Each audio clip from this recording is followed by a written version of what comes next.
With the reveal in the 4.1 Archon quest that Chief Justice Neuvillette is the current Hydro Dragon Sovereign, some people may be wondering what or who exactly a Dragon Sovereign is, and why is it important that Neuvillette is one. So, in this video, I'm going to perfectly explain what this particular chunk of lore means and why we should all care about it.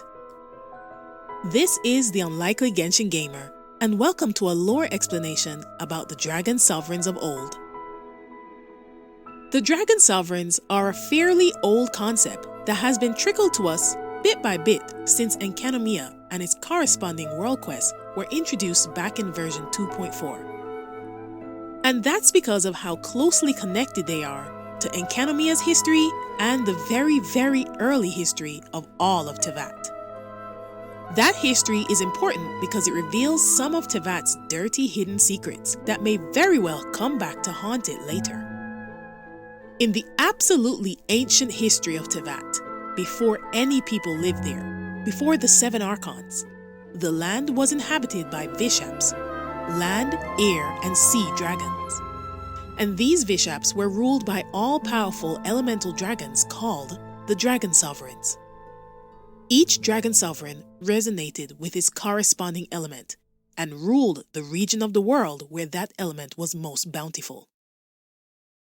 Sometime after this, perhaps thousands of years later, an outsider, a completely new entity from somewhere else entirely named the Primordial One, or Phanes, arrived in Teyvat.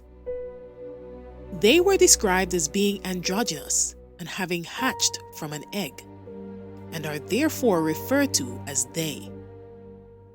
This Primordial One made war with the Dragon Sovereigns and their subjects, the Vishaps, to conquer the land for humans.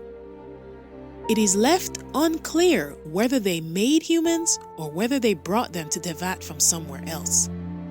But they were determined to create a paradise for them in Teyvat, and that meant the dragons and their Vishaps had to go. After the first defeat, which led to the rise of human civilization, the dragons decided to fight back again much harder.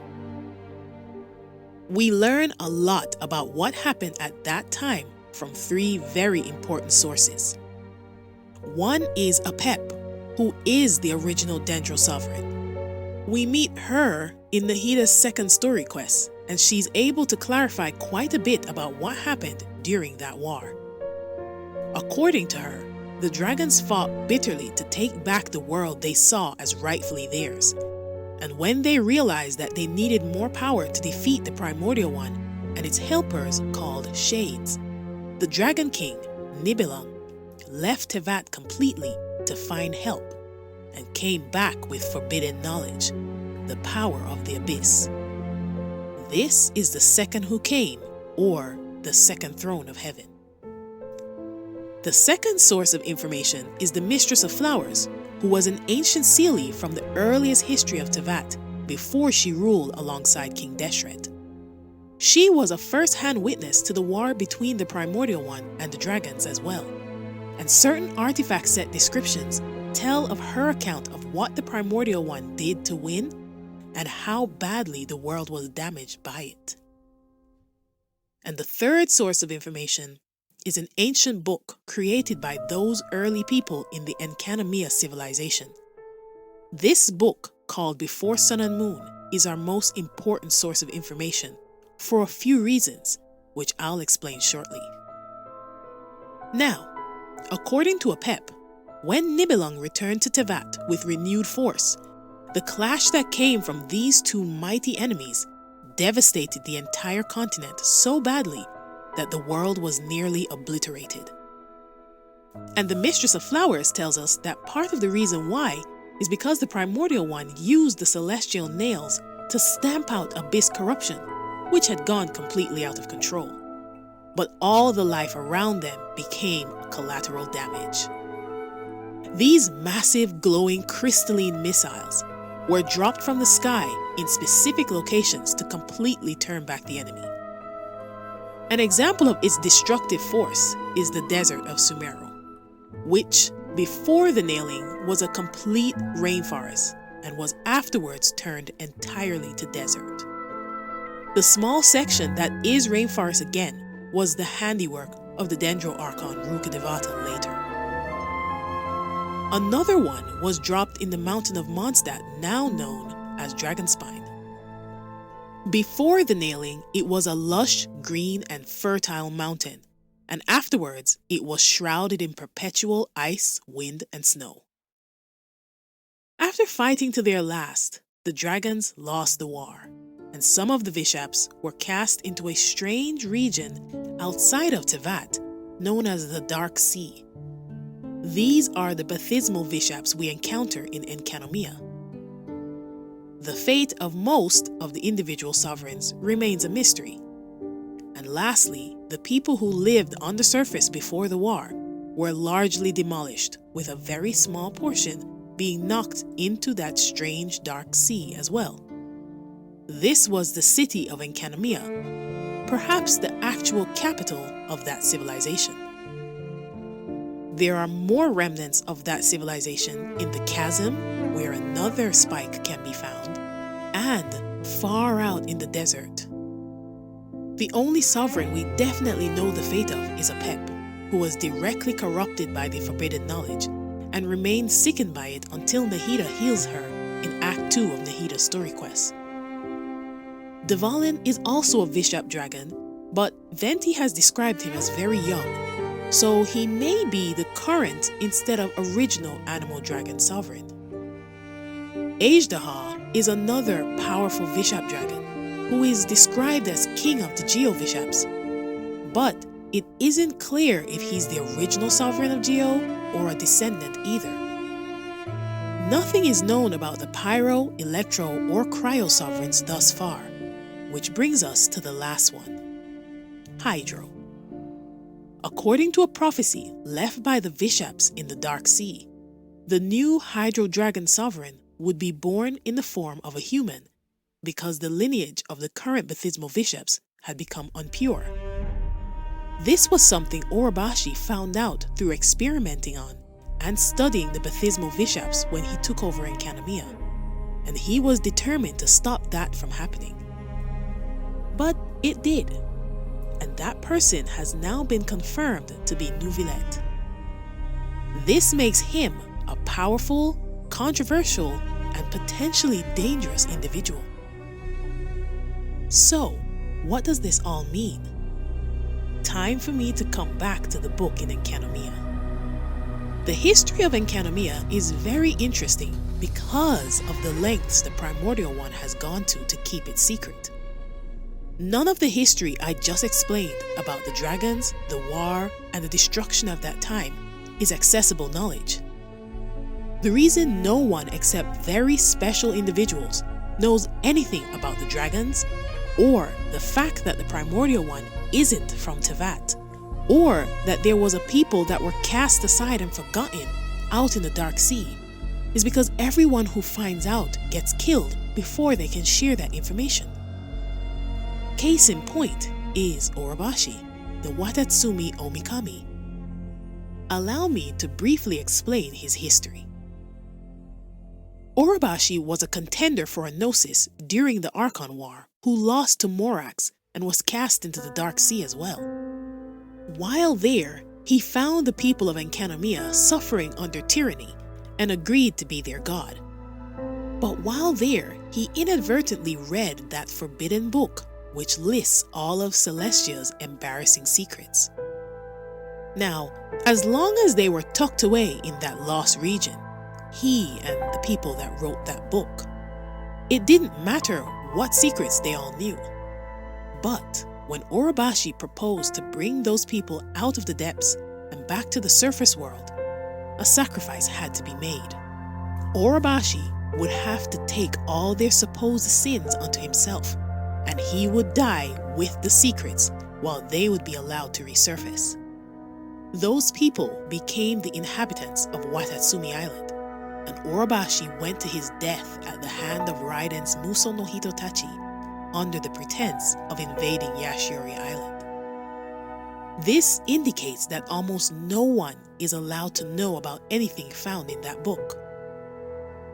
I feel as though the contract that Zhongli says he made long before the events of Conria, which prohibits him from speaking of the events of the Cataclysm, also covers these sorts of old world secrets, especially since Zhongli is one of the few entities that existed back then. Celestia needed to be sure that everyone stayed in the dark. If you would like to check all of the cryptic messages in that book, which are too many to read here, check out the link in the description to the Genshin Wiki page about it. Some of them haven't been touched on at all yet, and it gives us a glimpse into the secretive meddling from the God of Time in Tevat's history as well. Now, having understood all this, you can begin to see why it's quite a big deal for the sovereigns to be making a comeback, and why it's important for the traveler to keep what they know a secret. If the Dragon Sovereign's main goal is to take back the power and rule that the usurper took from them, then this makes the appointed archons, if not exactly their enemies, at the very least, obstacles on the path to establishing their rule again. Neuvillette has told us some interesting new things, which on one hand lends some substantiating content to a theory I have about the Archon War, and on the other, we also learn about this mysterious title of Supreme Judge that Neuvillette apparently inherits as the newly born Hydro Dragon. If a dragon of old now possesses the ability and right to judge the entire world, including the Archons, and deliver a verdict on every injustice that he will observe, including the unjust treatment of the dragons, who do you think will end up on top? Neuvillette, though compassionate, is also perfectly impartial. The Archons will not escape judgment. Add to this what he said about his diminished power due to the usurper's intervention, and things get very interesting indeed. None of the currently living dragon sovereigns in the world, myself included, possess our full dragonhood. They say that when the first usurper arrived on Tevat, they seized a part of the dragon's power. Today, that stolen power is the basis of the Archon's authorities. Now we can all safely assume he's talking about the Gnosis. Meaning, when the Primordial One suppressed the dragons for the second time, they needed to ensure that they wouldn't rise up again, right? So what if they took portions of each dragon's elemental authority and focused it into their newly chosen sovereigns through these magical foci called Gnoses? That would mean the Archon War was a contest instigated by Celestia to gather from humanity extremely powerful individuals to give the dragon's stolen elemental authority to ensure it was locked away from them. And I think the method used to solidify the boundaries of this new authority were the statues of the Seven. Allow me to borrow from Island XD's genius theory about the towers not only depicting the original Seven, but also the idea that they are basically giant Gnoses that resonate with Celestia. And let me take it one step further. I think these towers actually depict the moment when each original Archon received their Gnosis, with the glowing relic they each hold being a divine item containing the Gnosis itself. The stream of light they project up into the sky seems to support the idea of them being some sort of beacon. And if we read the description of the portable teleport waypoints of all things, you will realize that humans didn't build the current teleport waypoints because they don't understand leyline technology enough. The portable waypoint deployed here implements a degree of teleportation functionality. As a human-built replica, however, it has all kinds of restrictions when compared to a bona fide teleport waypoint. This means these towers, which also utilize teleportation technology, aren't human-built at all. Now, as for them depicting the original Seven, you may be thinking of the statues in Sumeru, which seem to rather convincingly depict Nihida instead, but I disagree. Rukkhadevata is indeed the one sitting on that leaf. Sumeru's section of the Archon War was unique. Instead of fighting each other as the other nations' gods did, Deshret, Nabu Malikata, and Rukkhadevata remained close friends and shared their rule. And because Deshret was scornful of Celestia's laws, he declined their gift, which was very likely the Gnosis. Celestia wouldn't give out one until there was only one contender standing for each region. So as long as the three remained alive, none could receive the gift. But Rukkhadevata eventually ended up alone anyway. First, Nabu Malikata sacrificed herself to give Deshret the forbidden knowledge he sought, and eventually, when the consequences of that event grew to an untenable level, he was forced to sacrifice himself as well to quell the disaster with Rukkhadevata's help. And in that event, enough of her power was spent to turn her into a child. We all know this story. But then, amidst the chaos of everything that had happened, after losing her two friends, she was awarded the Dendrognosis, and the image on the statue depicts her sad form as she rests her head on the orb she received it in, wearing the ceremonial robes that were now too big for her. And if you look very closely, that figure, although far smaller than a grown woman, is also proportionately taller than Nahida, with longer hair as well. All the Archons, in matching robes, received their Gnosis after no one else was standing to challenge them, and those towers were created in tandem, marking the boundaries of their rule and resonating with the Gnosis which focused their elemental authority into themselves. For the dragons to take back this power, not only would they need to take the Gnosis, but each Archon, as Neuvillette said, would also need to relinquish their elemental authority as well. Many of the Archons are now bereft of their Gnosis, but still retain authority over their element. Perhaps when Neuvillette rises to the point of being able to judge the entire world, he will be able to take that authority away. It's too early to say what Neuvillette's true role in the rest of the Archon quest will be, but the convoluted situation regarding Fontaine's Archon and the whereabouts of the Gnosis means we could very well end this chapter with a sovereign dragon ruling a piece of Teyvat again. Thanks for watching. Like, subscribe, and share if you found this helpful or entertaining. And I'll see you in the next one.